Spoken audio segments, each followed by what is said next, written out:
Elon Musk. Dude's rich as hell. So, as I always say, give up respect, even though I think the dude might be a little bit bizarre. When you got that much money, you can do that. What they say, 180 plus billion? Kind of flip-flopping as the world's richest person. Dude's got crazy money. But sometimes he has some interesting takes. So here's one. Elon Musk tears into the West Coast high tech, who have turned into the de facto arbiter of free speech. After Amazon scrubbed Parler from the internet, the Tesla and SpaceX CEO on Monday replied to a satirical tweet about Twitter and Facebook banning Donald Trump from their platforms. He said, "A lot of people will be unhappy with what it means for free speech." Parler went offline shortly after 3 a.m. Eastern Standard Time Monday, after Amazon booted the platform off its web hosting service, effectively shutting down the site. The president was permanently banned from Twitter on Friday. The social media crackdown has revived a debate over whether tech giants should be treated as publishers with the same liability as news providers. Critics have slammed the move as a purge on free speech. Secretary of State Mike Pompeo on Monday blasted tech titans for authoritarianism, cloaked as moral righteousness. CEO John Matze, who launched the app in August 2018, said that he has been receiving death threats since his platform was thrust into the spotlight, and I'm sure Twitter is perfectly fine with those death threats. It's all about ideology, and obviously, as I said in my video yesterday, and in the past day or two where I talked about tech and Parler and everything, it's really about what side of the aisle these tech platforms stand with. Individually, I should say, their leadership and how they align themselves. And to know that, you just follow the money. You see the political donations and see where the campaign funds are going. Of Musk, it says, replying to another user who said West Coast high tech has made the distinction between banning hate speech and banning speech it hates. Musk added, "This is an important distinction. Parler went offline, we learned about that." There's a little bit in here about the suit. It said the site later said it would sue Amazon Web Services, AWS, over its decision.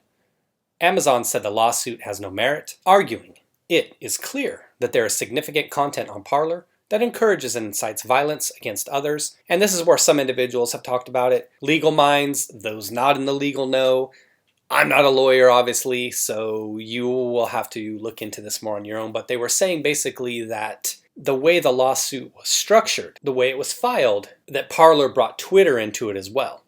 And that Twitter had just recently signed some contract with AWS. And that Parler obviously had their contract in place as well. But that since Twitter is a direct competitor to Parler, they're looking to show the things that are allowed on Twitter versus some of the stuff on Parler and say, okay, well, if you're holding our feet to the fire and you're not doing the same to Twitter, then that's really selective prosecution in a way. It's not so much prosecution, of course, but selective enforcement of the rules, I guess would be a better way of putting it. There's the tweet from Musk, just to read it again. A lot of people are going to be super unhappy with West Coast high tech as the de facto arbiter of free speech. That coming from a guy who was pretty much West Coast high tech. He moved a lot of the facilities over to Texas. A guy in Silicon Valley probably rubs elbows, or maybe used to, with some of these individuals that made this decision. So for him to call it out, it's pretty important.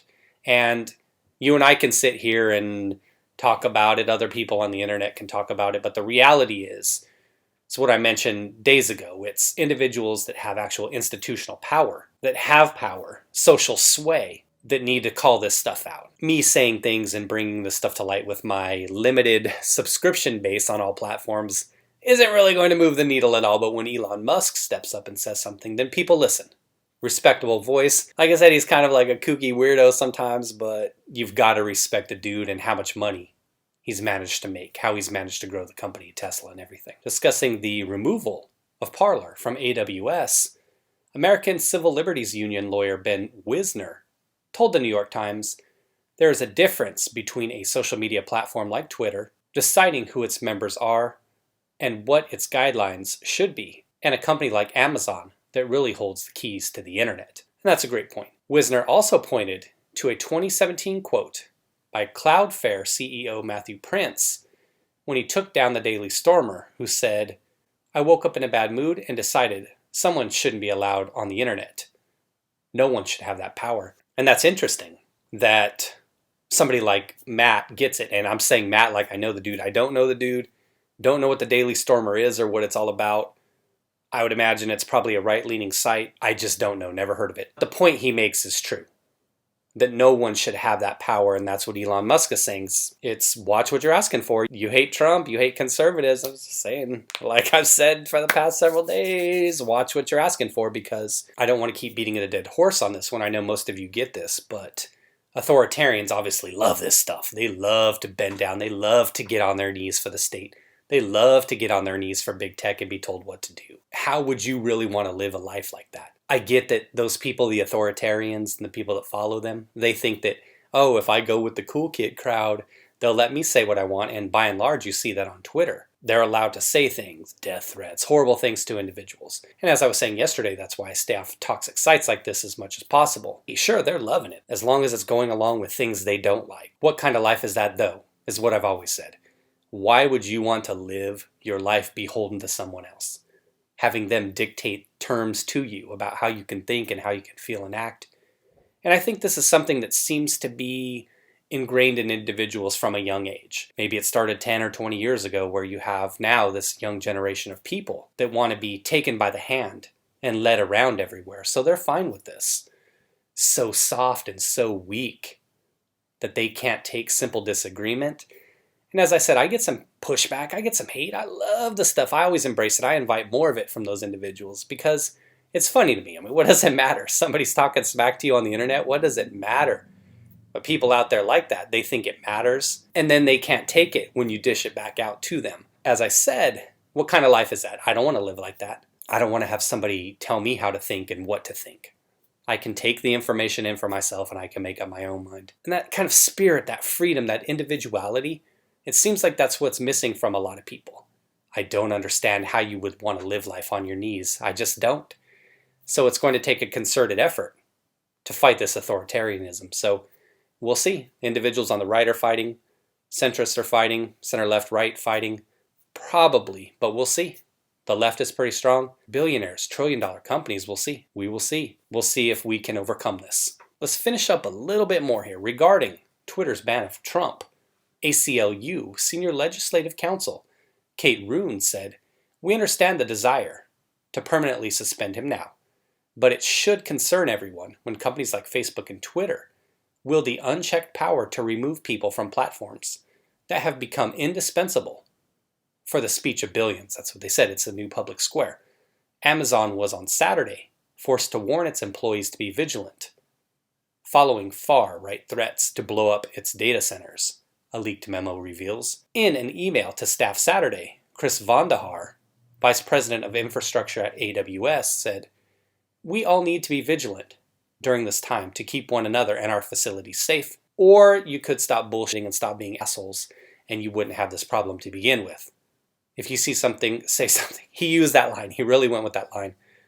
There's the two dweebs right there, Dorsey and Zuckerberg, they call him. Glenn Greenwald, respected journalist here for years. "I heard it's invalid to object to political censorship by Facebook and Twitter because if you don't like it, you can just create a competing social media platform. Parler tried, and in 24 hours, Google, Apple, and Amazon united to destroy it." That's what monopoly power means. Tech monopolies, Facebook, Google, Apple, and Amazon, have more concentrated wealth and power than any in history. They have used brute force 3 times in 3 months to manipulate U.S. politics, censoring New York Post, banning Trump, destroying Parler. And liberals are overwhelmingly supportive. And that's the issue. They have the power now. They control all 3 chambers of government. 50-50 split in the Senate, tie-breaking vote, camel toe. That's the thing.